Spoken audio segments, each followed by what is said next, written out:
చింతలపూడి మండలం అన్నదేవరపేట గ్రామ పంచాయతీలో ఉన్న Messrs Capricorn distillery private limited ప్రస్తుత పరిశ్రమ యొక్క ఆవరణంలో డిస్టిలరీ యూనిట్ విస్తరణ కొరకు శనివారం ఉదయం పర్యావరణ ప్రజాభిప్రాయ సేకరణ జరిగింది. ఈ ప్రజాభిప్రాయ సేకరణ ఆర్డీఓ రాణి సుస్మిత సమక్షంలో జరిగింది.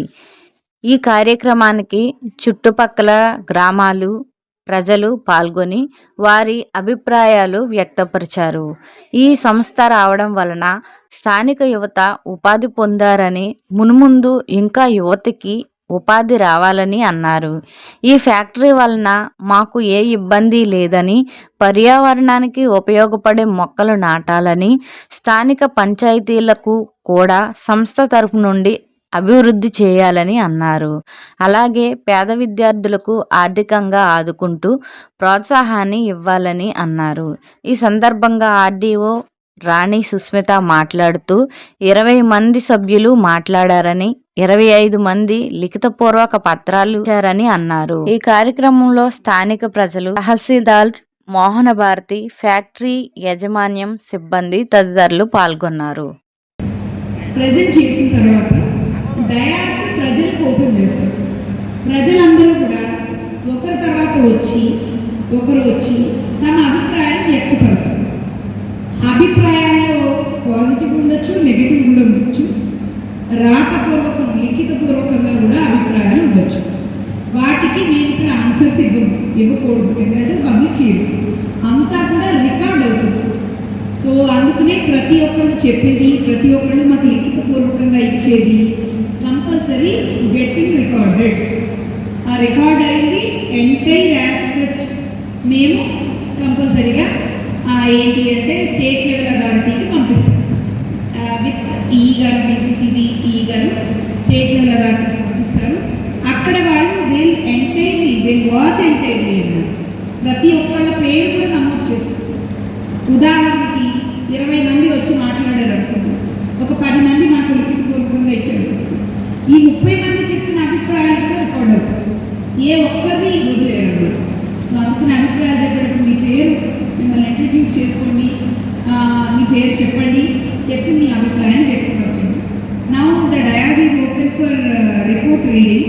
సో రిపోర్ట్ రీడింగ్ ఒకసారి అయిపోయిన తర్వాత రిపోర్ట్ చదివే వాళ్ళకు కూడా ఒక చిన్న మనవి ఏంటి అంటే, ఎవరు చదువుతున్నారు?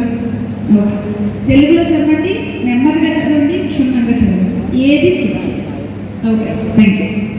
ఫ్లై యాష్ వల్ల కూడా, అంటే బూడిద వల్ల కూడా ఈ పరిసరాలపై ఎలాంటి ప్రతికూలత ఉండదు.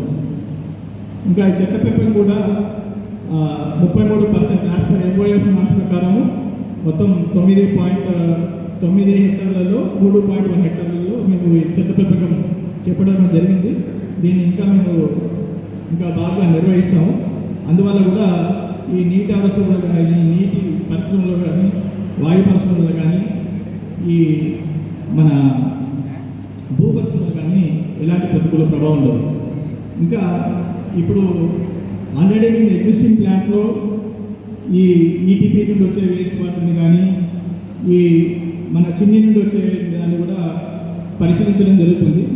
వాటి రిపోర్ట్స్ కూడా మేము రెగ్యులర్గా రీజనల్ ఆఫీస్కి సబ్మిట్ చేయడం జరుగుతుంది. ఇంకా కేంద్ర కాలుష్య నియంత్రణ మండలి వారి నిర్దేశం ప్రకారంగా వీటన్నిటికీ ఆన్లైన్ మానిటర్స్ కూడా మేము అమర్చడం జరిగింది. ఇంకా దీనికి సిఆర్ఈ ప్రజాభిప్రాయాలు స్వీకరణ స్టార్ట్ అవుతుంది. సో ఒకరి తర్వాత వాళ్ళు వచ్చి మిమ్మల్ని మీరు ఇంట్రడ్యూస్ చేసుకొని చక్కగా మీ పేరు చెప్పి మీ యొక్క అభిప్రాయాన్ని తెలపచ్చు. ఏ అభిప్రాయాన్నైనా మాటగా చక్కగా తెలపచ్చు. వీడియోగ్రఫీ చేయడం జరుగుతుంది. అండ్ అలాగే లిఖితపూర్వక అభిప్రాయాలు ఉన్న వాళ్ళందరూ కూడా ఇప్పుడు నేను ఇక్కడే ఉంటాను, డయాస్ మీద ఉంటాను, తెచ్చివ్వచ్చు నాకు. సో మీరు తెచ్చిచ్చినప్పుడు దానికి ఒక ఫోటో కూడా తీసుకోవాలి, ఎందుకంటే just proof that you have submitted. So అందువల్ల మీరు లిఖితపూర్వక అభిప్రాయాలు ఉన్న వాళ్ళందరూ కూడా రావచ్చు. అండ్ ఫ్లోర్ కూడా